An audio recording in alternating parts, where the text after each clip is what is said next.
মৰমৰ ছাত্ৰ-ছাত্ৰীসকল, আজি আলোচনা কৰিবলৈ লৈছোঁ বল আৰু গতি বিষয়ক সূত্ৰসমূহ এই পাঠটিৰ অনুশীলনীৰ প্ৰশ্নসমূহ। প্ৰথম প্ৰশ্নটো দিছে, বস্তু এটাই কোনো বাহ্যিক অসন্তুলিত বল অনুভৱ কৰা নাই, মানে বাহিৰৰ পৰা কোনো ধৰণৰ বল প্ৰয়োগ হোৱা নাই। বস্তুটোৱে কিবা বেগেৰে গতি কৰি থকাটো সম্ভৱনে? যদি সম্ভৱ, তেন্তে বেগৰ মান আৰু দিশৰ ওপৰত আৰোপ কৰিবলগীয়া চৰ্তসমূহ উল্লেখ কৰা, যদি নহয় কাৰণ দৰ্শোৱা। সেই উত্তৰ লিখিছোঁ, বস্তু এটাই কোনো বাহ্যিক অসন্তুলিত বল অনুভৱ নকৰিলেও বস্তুটোৱে কিবা বেগেৰে গতি কৰি থকাটো সম্ভৱ হ'ব। বস্তুটোৰ প্ৰাৰম্ভিক অৱস্থাত গতি কৰি থাকিলে আৰু ক্ৰিয়া কৰা বল আৰু ঘৰ্ষণ বল সমান হ'লে বস্তুটোৱে গতি কৰি থাকিব। যদি বস্তু এটা যেতিয়া গতি কৰে, সদায় তাৰ ওপৰত এটা ঘৰ্ষণ বলে ক্ৰিয়া কৰে। গতিকে সেই ক্ৰিয়া কৰা বলটো আৰু ঘৰ্ষণ বলটো যদি সমান হয়, তেতিয়াহ'লে বস্তুটোৱে সেই একে দিশত একে বেগেৰে গতি কৰি থাকিব। যদি ঘৰ্ষণ বল বেছি হৈ যায়, তেতিয়াহ'লে বস্তুটোৱে গৈ ৰৈ যাবগৈ। নেক্সট কুৱেশ্যনটোত দিছে, দলিচা এখন মাৰিৰে কোবালে ধূলিবোৰ ওলাই আহে, ব্যাখ্যা কৰা। দলিচাখন মাৰিৰে কোবালে ধূলিবোৰ ওলাই আহে, কাৰণ দলিচাখন যেতিয়া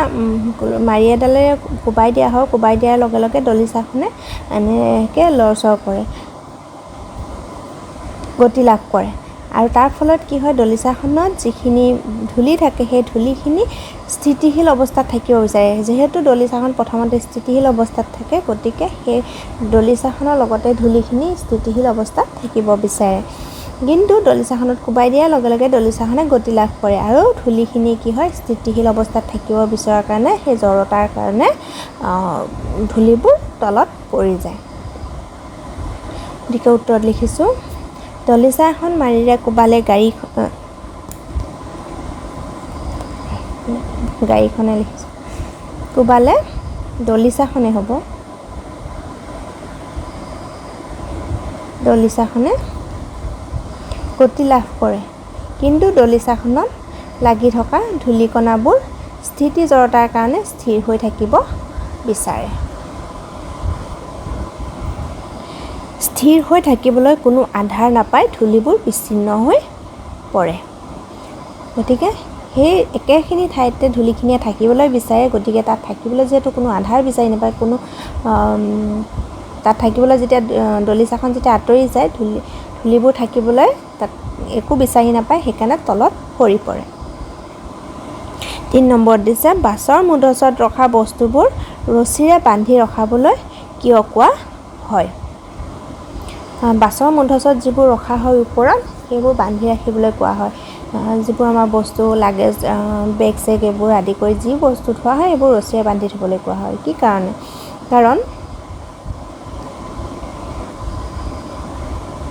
আমি জানো, যেতিয়া গাড়ী এখনে দিশৰ পৰিৱৰ্তন কৰে, তেতিয়াহ'লে কি কৰে, বা যেতিয়া হঠাৎ ৰৈ যায় বা চলিবলৈ আৰম্ভ কৰে, তেতিয়া আমি জানো, আমি যেনেকৈ আগলৈ গুচি যাওঁ, ৰৈ থকা গাড়ী এখন হঠাৎ গতি লাভ কৰিলে যেনেকৈ আমি পিছলৈ যাওঁ, ঠিক একেধৰণে আমাৰ স্থিতি জড়তাৰ কাৰণে আমি পিছলৈ গুচি যাওঁ। একেধৰণে সেই বস্তুখিনিও তাত যিহেতু ৰৈ স্থিতিশীল অৱস্থাত থাকে, গতিকে তাৰ কাৰণে বস্তুখিনি স্থিতিশীল হৈ থাকিব বিচাৰে, যাৰ ফলত বস্তুখিনি ওপৰৰ পৰা পৰি যোৱাৰ সম্ভাৱনা থাকে, সেইকাৰণে বান্ধি ৰাখিবলৈ কোৱা হয়। গতিকে উত্তৰত লিখিছোঁ, চলি থকা গাড়ীখন হঠাৎ ৰৈ গ'লে নাইবা হঠাৎ দিশ পৰিৱৰ্তন কৰিলে বস্তুবোৰ মূধচৰ পৰা পৰি যাব পাৰে,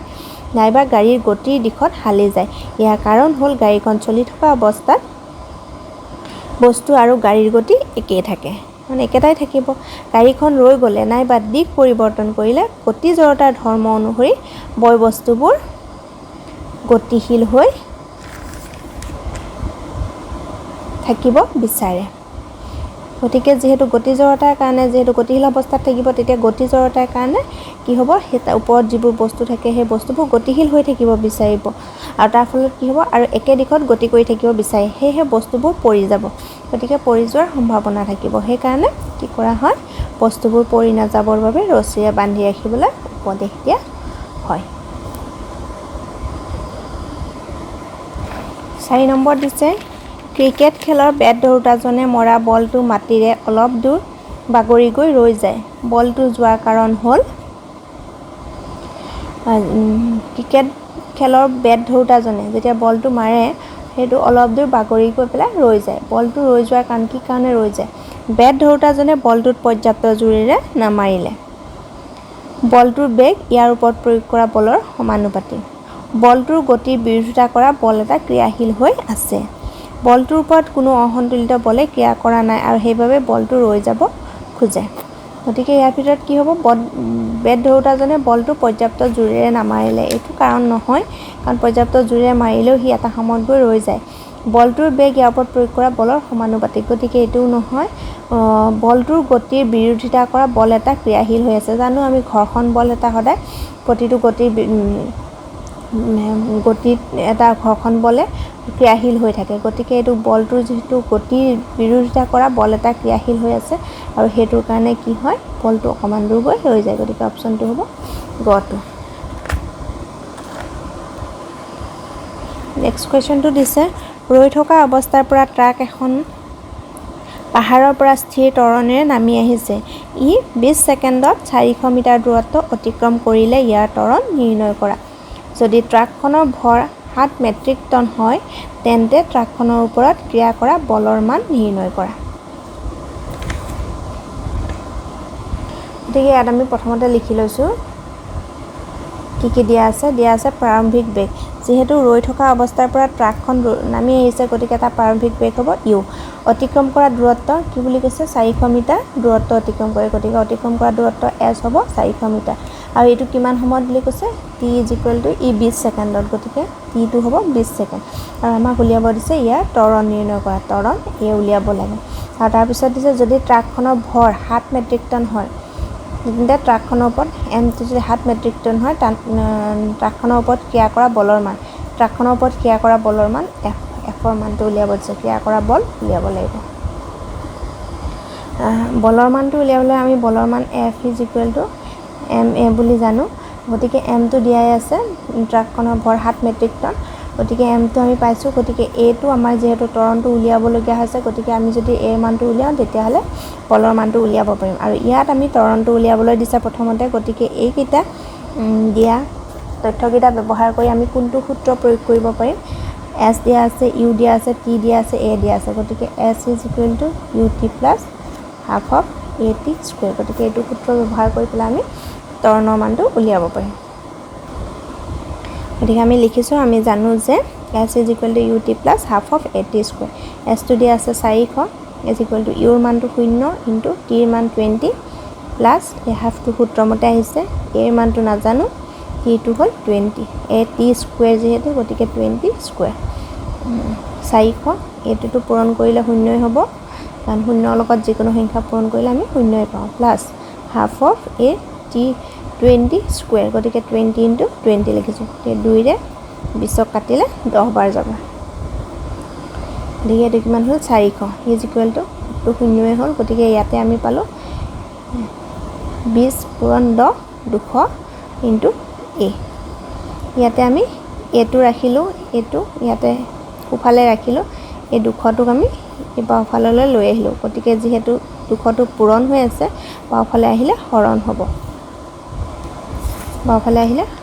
গতিকে হৰণ হৈছে গতিকে 0 0 কাটিলোঁ 0 0 কাটিলোঁ 2ৰে 4 দুবাৰ যাব গতিকে 2 = a বা a =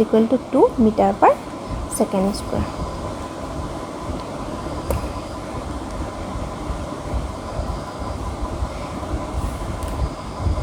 আকৌ আমি জানো বলটো আমি কেনেকৈ পাম F = নিউটনৰ দ্বিতীয় গতিসূত্ৰ অনুসৰি F = ma গতিকে mটো দিয়া আছে 7 মেট্ৰিক টন গতিকে আমি জানো 1 টন = 1000 কেজি গতিকে 7 টন হ'লে 7 × 1000 গতিকে 7000 কিলোগ্ৰাম গতিকে আমি ইয়াত লিখিলোঁ m ৰ মানটো 7000 × a ৰ মানটো 2 ইয়াত বলৰ একক নিউটনটো আমি কেনেকৈ পাওঁ কিলোগ্ৰাম × মিটাৰ/ছেকেণ্ড² কিলোগ্ৰাম × মিটাৰ/ছেকেণ্ড² কিলোগ্ৰাম × মিটাৰ/ছেকেণ্ড² বা আমি নিউটন বুলি কওঁ বলৰ একক গতিকে আমি বলৰ মানটো পালোঁ F পালো 7 দুগুণ 14 14000 নিউটন গতিকে আনসাৰটো লিখি দিছো therefore টৰন্টো পালো 2 মিটাৰ পাৰ সেকেন্ড স্কয়াৰ আৰু ট্ৰাকখনৰ ওপৰত ক্ৰিয়া কৰা বল 14000 নিউটন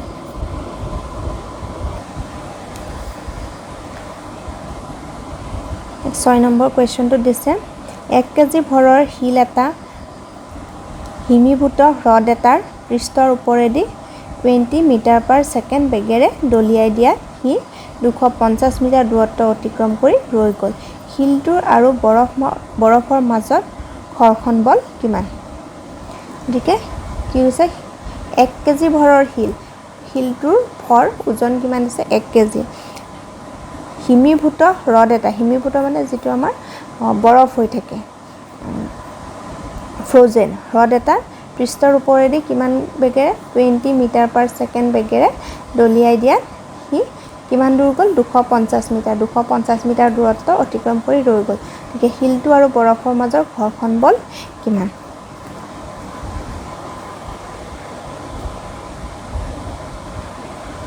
প্ৰথমতে আমি লিখিলো শিলটোৰ ভৰ m = 1 কেজি তে প্ৰাৰম্ভিক বেগ কিমান দিছে 20 কিমান বেগেৰে বুলি কৈছে 20 মিটাৰ পাৰ সেকেন্ড বেগেৰে দলিয়াই দিছে গতিকে প্ৰাৰম্ভিক বেগটো হ'ল 20 মিটাৰ পাৰ সেকেন্ড আৰু যেহেতু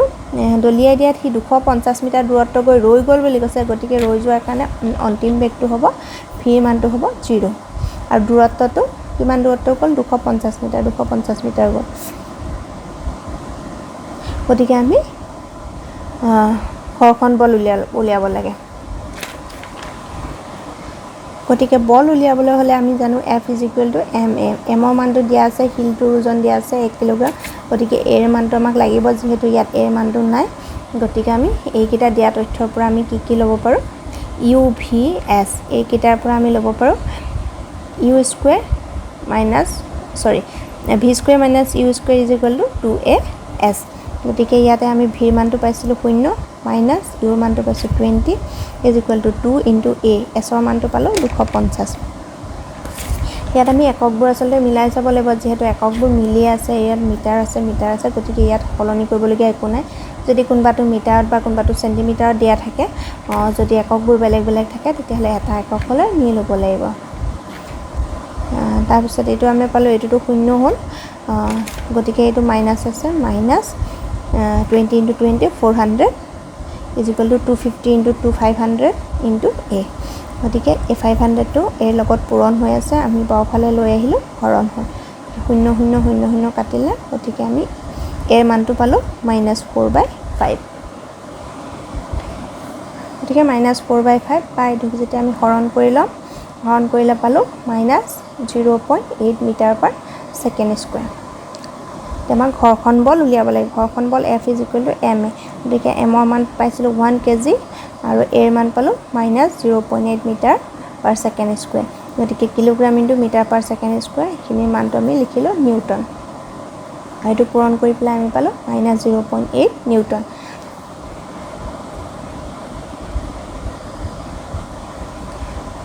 ইয়াতে আমি যেহেতু এটো মাইনাসত পালো গতিকে ঋণাত্মক মানে ঘৰ্ষণ বল নিৰ্দেশ কৰিছে যেহেতু ঘৰ্ষণ বলে বস্তুৰ গতিৰ বিপৰীত দিশত ক্ৰিয়া কৰে গতিকে বস্তু এটা যদি আমাৰ এই দিশত গৈ আছে তাৰ বিপৰীত দিশত ঘৰ্ষণ বলে ক্ৰিয়া কৰে যেহেতু গতিৰ বিপৰীত দিশত হয় সেইকাৰণে ঘৰ্ষণ বলটো আমাৰ কি হৈছে ঋণাত্মক আহিছে গতিকে ঋণাত্মক বলটো মানটোৱে ঘৰ্ষণ বলটো নিৰ্দেশ কৰিছে therefore শিলটো আৰু বৰফৰ মাজৰ ঘৰ্ষণ বলৰ মান 0.8 নিউটন গতিকে মোৰ ছাত্ৰ-ছাত্ৰীসকল আজিৰ ভিডিঅ'টোত ইমানখিনিয়ে দিছো ইয়াৰ পিছৰ যিখিনি কোৱেশ্চন আছে সেইখিনি কোৱেশ্চন নেক্সট ভিডিঅ'টোত আপলোড কৰিম থ্যাংক ইউ